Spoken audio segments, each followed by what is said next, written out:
भक्तपुरको सिद्धिलक्ष्मीको विश्वप्रसिद्ध न्याटपौ मन्दिर झैँ पाटनको चतुर्मुखी शिवलिङ्ग कुम्भेश्वर मन्दिर पनि 5 छानाकै मन्दिर हुन्। तर धेरैलाई थाहा छैन कि कान्तिपुरमा पनि 5 छाने मन्दिर छ भनेर। हनुमान ढोका पस्नासाथ एक ठुलो चोक आइपुग्छ। भक्तपुरमा 79 चोक रहे झैँ यहाँ पनि 60 भन्दा धेरै चोक मध्येका यस चोक नासचुक हुन्।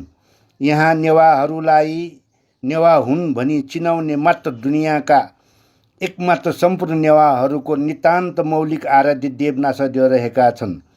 यसकै नामबाट यस चोकको नाम नासचुक रहन गएको छ। प्राचीन नेपाल उपत्यका खाल्डोभित्र जहाँ पनि नासदेव रहेका छन् तत्तत ठाउँमा मन्दिरभित्र नासदेवको मूर्ति देखिँदैनन्। मात्र भित्तामा ग्वाख झैँ आकारित पाल वारपारको अवस्थामा रहेको पाइन्छ। प्रताप मल्लले मरुसतचुकमा नासदेव मन्दिर स्थापित पछि बिस्तारै मूर्ति स्थापित गर्ने चलन चलेको झैँ देखिन्छ। यसै क्रममा यहाँ पनि काठको नृत्यको पोजको मूर्ति राखिएको छ। यस चोकबाट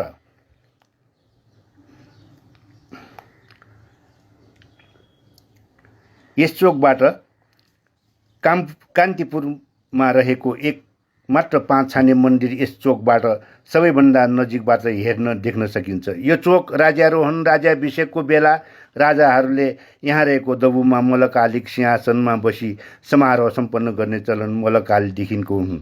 तसर्थ यो निकै ऐतिहासिक रूपले महत्त्व राख्ने चुक पनि एउटा अनौठो प्रविधि घरको माथि मन्दिर ठड्याउने।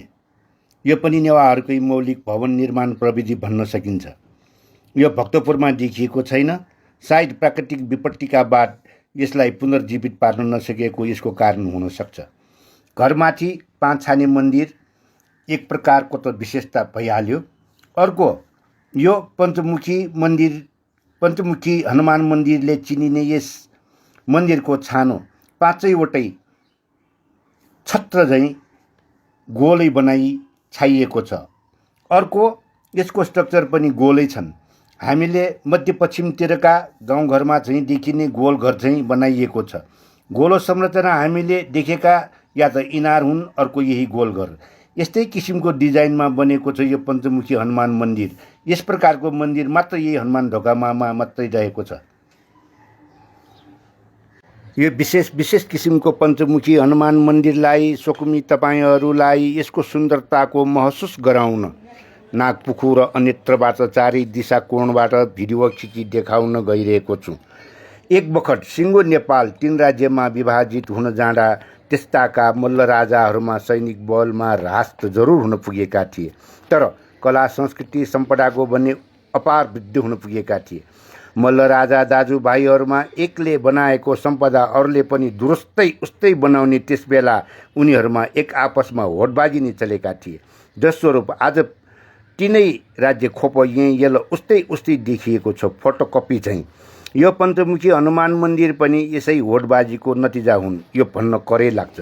यो होडबाजीले एकातिर केही चिज गुमाउनु पर्यो अवश्य, तर विश्वलाई आश्चर्यचकित पार्न नेवा मौलिक सम्पदाले खेलेको भूमिका आज पनि एभरेस्ट चाहिँ यसको कद उँचो छ भन्न जो कसैलाई करै लाग्छ। भवतु सर्वमङ्गलम्।